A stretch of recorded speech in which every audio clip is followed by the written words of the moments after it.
नमस्कार। मैं हूं संजय शर्मा। आप देख रहे हैं 4 PM न्यूज़ नेटवर्क। एक बड़ी खबर कि नितिन गडकरी को टिकट मिल गया। आप सोचिए, भारतीय जनता पार्टी में कोई कल्पना कर सकता था कि इस बात पर भी विचार होगा कि नितिन गडकरी को टिकट मिलेगा या नहीं मिलेगा। दरअसल पहली सूची निकली, उसमें नितिन गडकरी का नाम नहीं था और उसके बाद कयासों के दौर शुरू हो गए कि नितिन गडकरी को टिकट नहीं मिलेगा, टिकट नहीं मिलेगा। इस सूची में नितिन गडकरी को टिकट मिल तो गया, लेकिन इस बीच में पिछले 48-72 घंटे में जो मंथन हुआ देश में, जो सोशल मीडिया पे बहस चली, उसने नितिन गडकरी के कद को कम किया। ये बहस चली कि प्रधानमंत्री नहीं चाहते कि नितिन गडकरी को टिकट दिया जाए। दरअसल सारा खेल इस बात का था, इस बात का आकलन कर रहे थे लोग, अगर सीटें कम रह गई, सीटें 230-235 पे रह गई, तो सरकार एनडीए की बनेगी। और भारतीय जनता पार्टी का जो मौजूदा दौर है, मौजूदा हालात हैं, उसमें अमित शाह के अलावा एक भी शख्स ऐसा नहीं है जिसको कहा जाए कि वो मोदी जी का दिल से समर्थक है। हकीकत यह है कि भारतीय जनता पार्टी के सांसद भी मानते हैं कि वो एक स्कूल में पढ़ रहे हैं जिसके हेडमास्टर मोदी जी हैं। मोदी जी के हाथ में संटी है।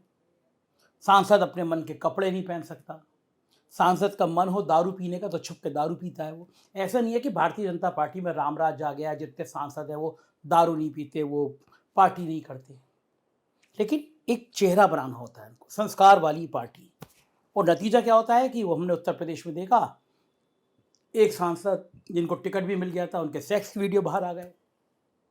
एक सांसद की सेक्स चैट बाहर आ गई। आज बताया जा रहा है कि हरियाणा में बीजेपी के एक सांसद की चैट वायरल हो गई, वीडियो वायरल हो गई। तो ये जो संस्कारी पार्टी है, या अपने सांसदों को इतना दबा के, छुपा के, डरा के रखती है कि उनका दम घुटता है। तो ऐसे में सवाल ये उठना हुआ क्या 220-230 तक पहुंची, तो क्या प्रधानमंत्री पद के लिए नितिन गडकरी का नाम आगे किया जाएगा? नितिन गडकरी के बारे में माना जाता है कि मोदी सरकार के सबसे बेहतरीन मंत्री हैं वो। और ये जब मोदी जी की सरकार में मोदी जी के समकक्ष किसी दूसरे आदमी की तरक्की की बात होने लगे, उसकी तारीफ होने लगे, तो उसके पर कतरना निश्चय समझिए। आप थोड़ी मोदी जी की जिंदगी की, उनकी पर्सनालिटी का हिस्सा समझिए। वो उत्तराखंड गए काफ़ी समय पहले, त्रिवेंद्र सिंह रावत मुख्यमंत्री थे, उनके कंधे पे हाथ मारा और तारीफों के पुल बांध दिए कि इतना बेहतरीन मुख्यमंत्री तो शायद ही कहीं होगा। लेंस लगा के आप नहीं देख सकते, इतना बढ़िया मुख्यमंत्री। प्रधानमंत्री जी दिल्ली आए और त्रिवेंद्र सिंह रावत ने 2 रोटी ज़्यादा खाई कि अरे अब तो प्रधानमंत्री मेरी तारीफ करके गए हैं, मतलब मुझे कितनी ताकत मिल गई। 24 घंटे नहीं बीते थे कि त्रिवेंद्र सिंह रावत को उत्तराखंड के मुख्यमंत्री से पैदल कर दिया गया। अब बेचारे को शायद फिर हरिद्वार से टिकट दिया गया है, ऐसा अभी भी खबर में आई है। लोग हैरान कि अभी तो 24 घंटे पहले तारीफ करके गए।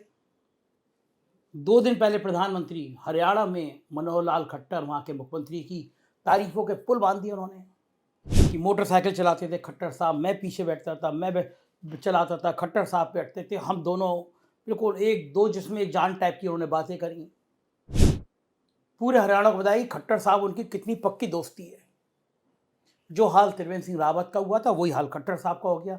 फूल के कुप्पा हो गया कि अरे प्राइम मिनिस्टर अपना दोस्त, अब उससे ताकतवर मुख्यमंत्री इस देश में भला कौन होगा। 24 घंटे बाद फिर खट्टर साहब की भी छुट्टी हो गई। तो लोग मजाक उड़ा रहे थे कि जिसके कंधे पे हाथ रखा प्रधानमंत्री ने, जिसकी तारीफें की प्रधानमंत्री ने, 24 घंटे में उसकी बैंड बजना तय है। अपवाद सिर्फ उत्तर प्रदेश के मुख्यमंत्री योगी आदित्यनाथ हैं। विधानसभा चुनाव से पहले उनके कंधे पे हाथ रख के टहलने वाली तस्वीरें वायरल हुई। अब लोग कह रहे हैं कि योगी को हटाने की हिम्मत मोदी जी में पड़ नहीं पा रही।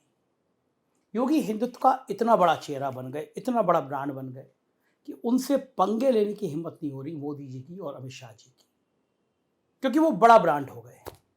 वरना कंधे पे हाथ रखें और फिर बच जाए, ये संभव ही नहीं है। तो इन कवायदों के बीच में नितिन गडकरी बार बार चर्चा में आ गए। नितिन गडकरी प्रधानमंत्री हो सकते हैं, नितिन गडकरी प्रधानमंत्री हो सकते हैं। पिछले 7-8 महीने में गडकरी के पर कतरने की कोशिशें कम की नहीं की गई। उनके सारे मंत्रालय ले लिए गए, एक मंत्रालय को छोड़ के उन्हें संसदीय कार्य समिति से बाहर का रास्ता दिखा दिया गया। और एक रोड जो दिल्ली की द्वारका की बनी थी, उसके भ्रष्टाचार की कहानियां खुद भारतीय जनता पार्टी के कुछ नेताओं से द्वारा मीडिया में लीक कराई गई। मतलब था कि नितिन गडकरी की इमेज ऐसी कर दो कि वो बदनाम टाइप के मंत्री हैं, वो पैसा कमाते हैं। नितिन गडकरी की कंपनी पे जो छापा पड़ा था उसकी चर्चा जारी करा दी गई। नितिन गडकरी की कंपनियों की जो जांचें चल रही हैं उसकी बात कर दी गई। मतलब जनता में नितिन गडकरी की छवि ऐसी कर दो कि लोग सोचे ना कि प्रधानमंत्री बनना है। और उसके बाद जब पहली सूची में नितिन गडकरी का नाम नहीं निकला तो लोगों ने कहा कि पता नहीं टिकट मिलेगा भी नहीं मिलेगा। महाराष्ट्र के अंदर खलबली मची हुई। शिवसेना का उद्धव गुट खेमा, कांग्रेस, एनसीपी सब गडकरी की तरफ निगाह लगाई हुई थी। उद्धव ठाकरे ने तो बाकायदा न्योता दे दिया, अरे छोड़िए ना, हमारी तरफ आ जाइए। और ये बात बढ़ने लगी, ये बात चर्चा में आने लगी कि महाराष्ट्र के अंदर अगर एक मोर्चा बन गया जिसमें गडकरी भी आ गए तो फिर सीन बदल जाएगा। क्योंकि महाराष्ट्र बनाम गुजरात की लड़ाई बहुत ज़्यादा चर्चा का विषय पहले भी रही है। महाराष्ट्र के सारे बड़े बड़े उद्योग उठा के गुजरात भेज दिए गए। वहाँ की इंडस्ट्री जब चली गई तो नेचुरली नौकरियाँ चली गई, टैक्स चला गया। तो लोगों के मन में एक रोष था कि भाई सब कुछ गुजरात करेगा, हम क्या करेंगे। दो गुजराती पूरे देश पर भारी ये नारा महाराष्ट्र में चलने लगा।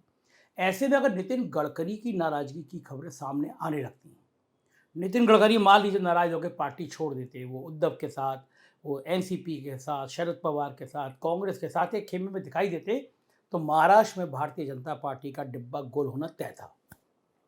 उत्तर प्रदेश के बाद सबसे ज़्यादा सीटें देता है महाराष्ट्र, सबसे ज़्यादा सीटें आती हैं। और महाराष्ट्र में किसी भी किस्म का खतरा मोल लेने को साहब तैयार नहीं थे। तो जाहिर है गडकरी को टिकट चाह के भी देना था और ना चाह के भी देना था। दूसरा, गडकरी राष्ट्रीय स्वयंसेवक संघ के बड़े चहेते हैं, बहुत दुलारे हैं। नागपुर से आते हैं और नागपुर आप जानते हैं संघ का मुख्यालय है। तो नागपुर में और गडकरी के बीच में दूरियां बहुत मिट गई हैं। संघ की एक बैकग्राउंड उनके पीछे खड़ी रहती है। तो फिर ये बात भी चली कि संघ को भी ठेका दिखा दिया मोदी ने, संघ को भी ताक पे रख दिया मोदी ने। और ये बातें संघ के लोगों को भी बेचैन कर रही थी। एक दौर ऐसा था कि संघ की मर्जी के बिना कोई सांसद का टिकट तय नहीं होता था। और एक दौर यह है कि लोग चर्चा करने लगे हैं कि प्रधानमंत्री ने संघ को कूड़े के ढेर में डाल दिया, पूछते ही नहीं है, मुख्यमंत्री तक बदल देते हैं और संघ प्रमुख को पता भी नहीं होता है। प्रधानमंत्री ने कह दिया, भाई संघ प्रमुख जी आप Z+ की सिक्योरिटी लो, मैं संघ के कार्यालय बनवा दे रहा हूँ, यहीं तक सीमा रखो अपनी, मुझ पे हुक्म मत चलाओ। इस तरह की बातें भारतीय जनता पार्टी के कार्यकर्ताओं के बीच जाने लगी। और संघ पहली बार अपने आप को इतना असहाय, इतना विवश, इतना परेशान दिख रहा था कि मुख्यमंत्री बदल जा रहे हैं, संघ को पता ही नहीं है। तो जाहिर है एक बेचैनी गडकरी के टिकट को लेकर भी पैदा हो रही थी कि भाई संघ का चहेता गडकरी, अगर उसका टिकट कट जाएगा तो इसका मतलब फिर संघ को कोई भाव ही नहीं देगा, संघ की कोई हैसियत ही नहीं समझेगा, संघ का कोई मतलब ही नहीं समझेगा। तो आखिर इन सब बातों पर गडकरी का वजन भारी पड़ा। गडकरी वैसे भी भारी है और गडकरी को टिकट मिला। अब बड़ा सवाल यह है कि गडकरी की जीत तो लगभग लोग महाराष्ट्र के लोग तय मानते हैं। अगर सीटें, फिर वही सवाल, अगर सीटें जो आज के हालात है इसमें सीटें 220, 230 दिख रही हैं, अगर सीटें इतनी ही रह जाती हैं तो क्या फिर गडकरी प्रधानमंत्री की रेस में आ जाएंगे? क्या गडकरी को लोग प्रधानमंत्री स्वीकार कर लेंगे? गडकरी के कारपोरेट से भी बड़े अच्छे रिश्ते हैं। गडकरी से भारतीय जनता पार्टी के सांसदों से भी बहुत अच्छे रिश्ते हैं। पिछले दिनों गडकरी उत्तर प्रदेश आए, योगी जी से बंद कमरे में लंबी लंबी मंत्रणा हुई। तो ये माना गया वसुंधरा हो, शिवराज हो, योगी हो, गडकरी हो, ये खेमा है जिसमें राजनाथ भी प्रमुख भूमिका अदा करते हैं। ये खेमा एंटी मोदी है। तो मोदी के सामने परेशानी है कि अगर ये खेमा ताकतवर हो गया, ये खेमा मजबूत हो गया, सीटें कम रह गई तो होगा क्या? क्या होगा ये तो हम नहीं कह सकते, राजनीति के गर्व में है। लेकिन नितिन गडकरी का नाम आ जाने के बाद कम से कम इन विवादों को तो अब थामने का मौका मिल गया, जिसमें ये कहा जा रहा था गडकरी को टिकट मिलेगा या नहीं मिलेगा। राजनीति की ऐसी खबरों को देखने के लिए देखते रहिए 4PM न्यूज़ नेटवर्क। मैं आपको ताज़ा खबर बताता रहूँगा। शुक्रिया, थैंक यू।